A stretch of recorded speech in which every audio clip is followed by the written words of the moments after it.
Up, everybody? Welcome to tonight's one-year Bible read on Let's Get Right. Let's Get Right.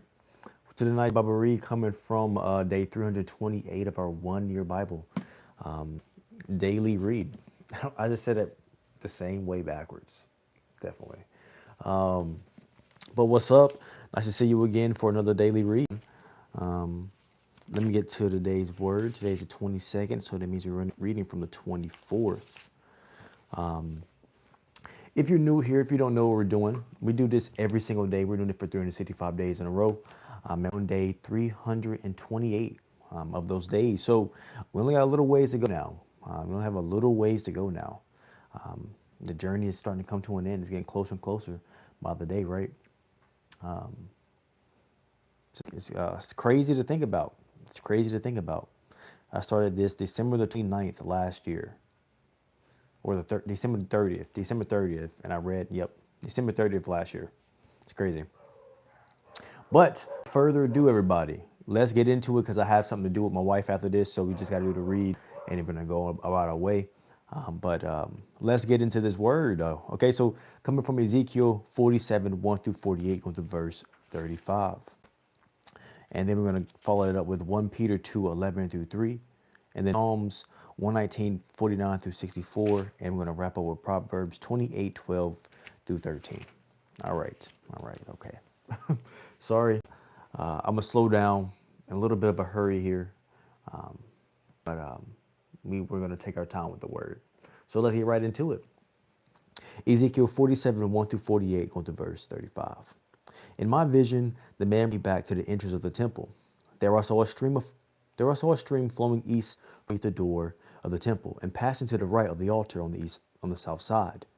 The man brought me outside the wall through the north gateway and led me around to the eastern entrance.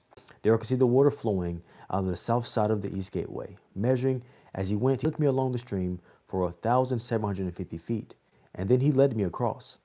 The water was up to my ankles. He measured off another 1,750 feet across again. This time the water was up to my knees. After another 1,750 feet, it was up to my waist. Then he measured another 1,750 feet, and the river was too deep to walk across. It was deep enough to swim in, but too deep to walk through. He asked me, "Have you been watching, Son of Man?" Then he led me back along the riverbank. When I returned, I was surprised by the sight of many trees growing on both sides of the river. Then he said to me, "This river flows east through the desert into the valley of the Dead Sea. The waters of the stream will make the salty waters of the Dead Sea fresh and pure. There will be swarms of living things wherever the water of this river flows, and fish will abound in the Dead Sea, for its waters will become fresh. Life will flourish. I was going to say flower. Life will flourish wherever this water flows, and fishermen will stand along the shores of the Dead Sea. All the way from Engedi to Engalam, the shores will be covered with nets drawing the sun. Fish of every kind will fill the Dead Sea just as they fill the Mediterranean. But the marshes and swamps will not be purified. They will still be salty. Fruit trees of all kinds will grow along both sides of the river. The leaves of the trees will never turn brown and fall, and there will always be fruit on their branches. There will be a new crop every month, for they are watered by the river flowing from the temple. The fruit will be there for food, and the leaves for healing. This is what the sovereign Lord says. Divide the land in this way for the 12 tribes of Israel. The descendants of Joseph will be given 2 shares of land. Otherwise, each tribe will receive an equal share. I took a solemn oath and swore that I would give this land to your ancestors, and it will now come to you as your possession. These are the boundaries of the land. The northern border will run from the Mediterranean toward Heshbon, then on Lebo Hamath to Zadad. Then it will run from Berath to Sebraim, which are the border between Damascus and Hamath, and finally to Hazor Hadakon and the border of Harun. So the northern border will run from the Mediterranean to Azor Enan on the border between Hamath to the north and Damascus to the south.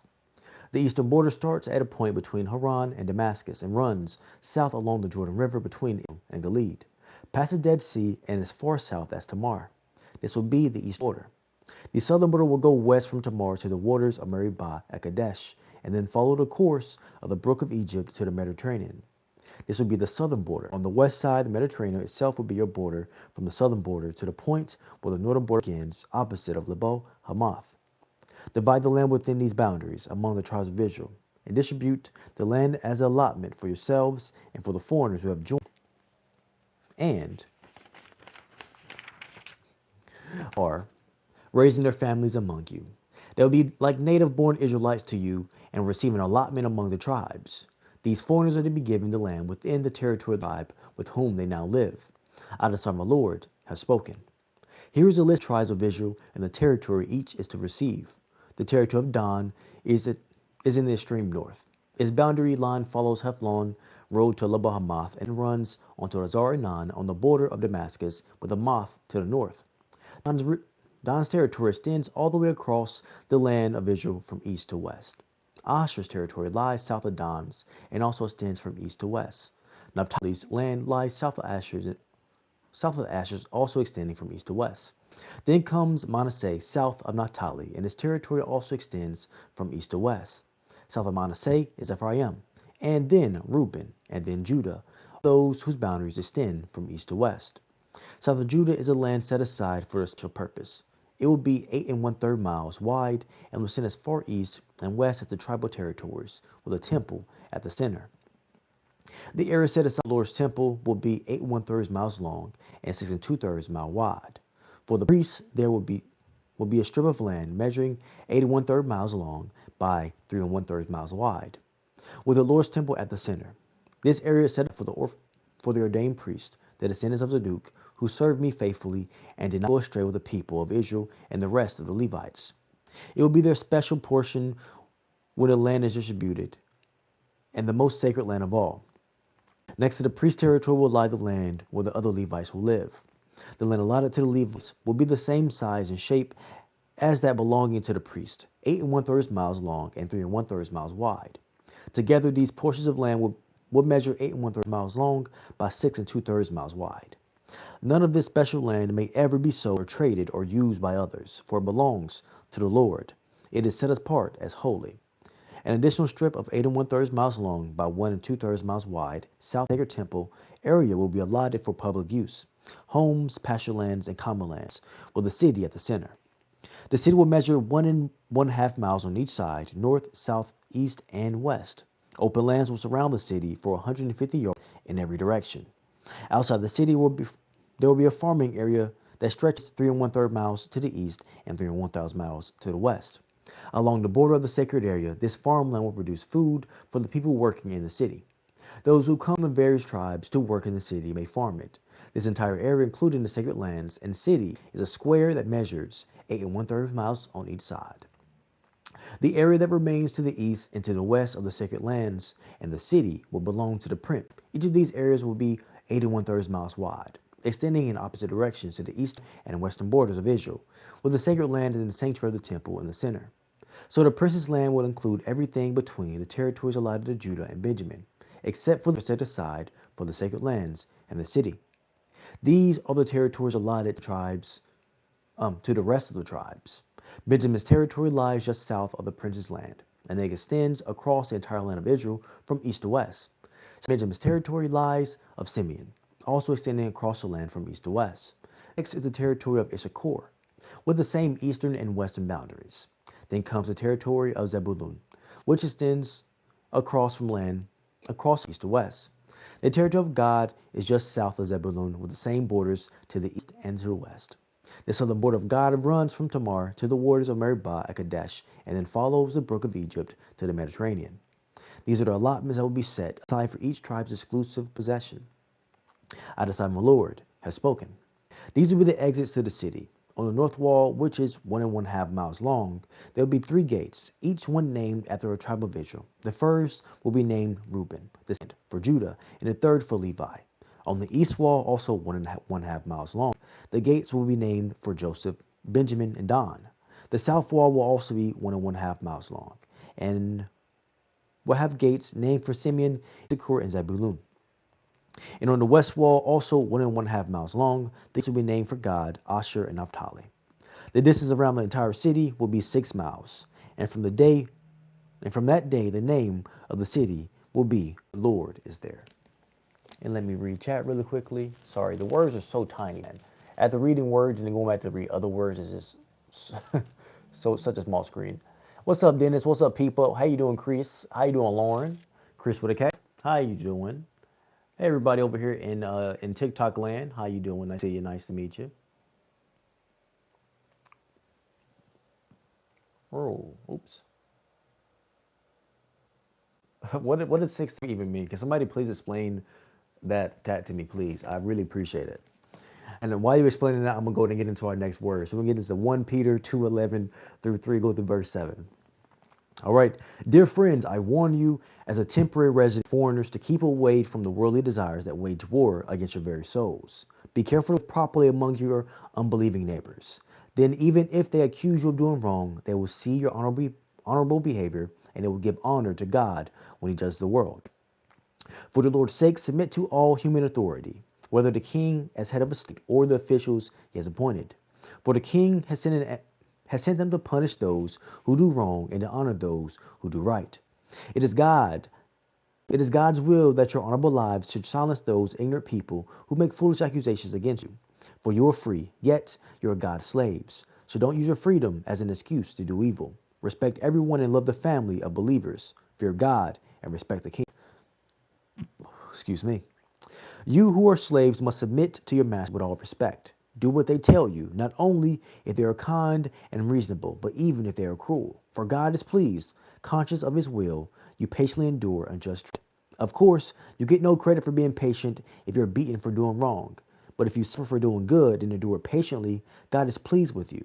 For God called you to do good, even if it means suffering, just as Christ suffered. For you, he is your example and you must follow in his steps. He never sinned, nor ever deceived anyone. He did not retaliate when he was insulted, nor threaten revenge when he suffered. He left his case in the hands of God, who always judges fairly. He personally carried our sins in his body on the cross so that we can be dead to sin and live for what is right. By his wounds, you are healed. Once you were like sheep who wandered away, but now you have turned to your shepherd, the guardian of your souls. In the same way, you wives must accept the authority of your husbands. Then, even if some refuse to obey the good news, your godly lives will speak to them without any words. Be won over by observing your pure and reverent lives. Don't be concerned about the outward beauty of fancy hairstyles, especially jewelry or beautiful clothes. You should clothe yourself with the beauty that comes from within, the unfading beauty of a gentle and quiet spirit which is so precious to God. This is how the holy women of the old made themselves beautiful. They put their trust in God and accepted the authority of their husbands. For instance, Sarah obeyed her husband Abraham and called him her master. You are her daughters when you do what is right, without fear of what your husbands might do. In the same way, you husbands must give honor to your wives. Treat your wife with understanding as you live together. She may be weaker than you are. She is your equal partner in God's gift of new life. Treat her as you should, so your prayers will not be hindered. And now, Psalms 119:49 through 64. Remember your promise to me, my only hope. Your promise revives me. It comforts me in all my troubles. The proud hold me in utter contempt, but I do not turn away from your instructions. I meditate on your age-old regulations. O Lord, they comfort me. I become furious with the wicked because they reject your instructions. Your decrees have been the theme of my songs. Wherever I have lived, I reflect at night on who you are. O Lord, therefore I obey your instructions. This is how I spend my life, obeying your commandments. Lord, you are mine. I promise to obey your words. With all my heart, I want your blessings. Be merciful as you promised. I ponder the direction of my life, and I turn to follow your laws. I will hurry without delay to obey your commands. Evil people try to drag me into sin, firmly anchored to your instructions. I rise at midnight to thank you for your just regulations. I am a friend to anyone who fears you, anyone who obeys your commandments. O Lord, your unfailing love fills the earth. Teach me your decrees. And now Proverbs 28:12 through 13. When the godly succeed, everyone is glad. When the wicked take charge, people go into hiding. People who conceal their sins will not prosper, but if they confess and turn from them, they will receive mercy. And now, what's up, Your Honor? Your Honor. Now here you go. Your Honor and Your Honor. Let's realize I probably should cut my fingernails. All right, but Your Honor, we are invited, called, created, and able to be honorable men. That means we honor God by submitting to his ways. We also honor God by acting honorably to those who are in authority over us. But perhaps the most honorable thing we do, we do, is to treat the woman near us with the same honor we want for ourselves. Mothers, sisters, wives, and daughters deserve to be treated with honor. There is no better model of how to treat women with honor than Jesus. He ministered to them and alongside them, always showing them the honor they deserved. Ooh, beautiful way to end the day's word. As long I would just my voice didn't crack, you know. Hey, but hey, it got out. I got it out. Okay, Chad. I do have to go. I do appreciate everybody for stopping by. I don't know what the meme means, so but stay safe. Don't leave. Don't leave. Don't leave. You have to do the best outro on the internet. You have to see the best outro on the internet, right? And then we're gonna do a brief prayer. So let's do our brief prayer real quick. So I just want to say, God, I want to come to you today. I want to say thank you for another day. I want to say thank you for healing me and healing the audience for whatever we've been hiding or we haven't been willing to talk to you about. Please bring it forth so that we feel open and ready to speak about it with your grace, capital G grace. I want to say thank you for the audience, thank you for the community, and thank you for bringing us forward and leading us forward. In Jesus' name, amen. Appreciate you so much. And we turn to our neighbors and tell them we love them. Hey, my neighbor, I love you here, and my neighbor, I love you over here too. And now, hey, okay, now it's time for the best outro on the internet. Y'all ready? Is everybody ready for the best outro on the internet? Are you ready? Okay. We all got that limitless core, baby. I appreciate you. I might even love you, but I'm for sure glad you woke up today. Join me for another one about to read on the Limitless Core channel and on Core Extended. I truly do appreciate you. And if nobody told you, your presence is the most valuable thing that you have. And I truly do appreciate you spent any of that presence with me, whether that was for a minute, whether that was for a second, whether that was for a millisecond, whether you've been here for a while and rocking with me, whatever we do on the channel. I truly do appreciate it. And hey, if nobody told you, I hope you have a blessed rest of your night because I'm going to have a blessed rest of mine. I'm going to see you next time. Peace. See you tomorrow for day 329 in a row of One Year About Bereaved, baby. Good night, everybody. I truly do appreciate you. And have a blessed one. See you tomorrow. Good night. Good night.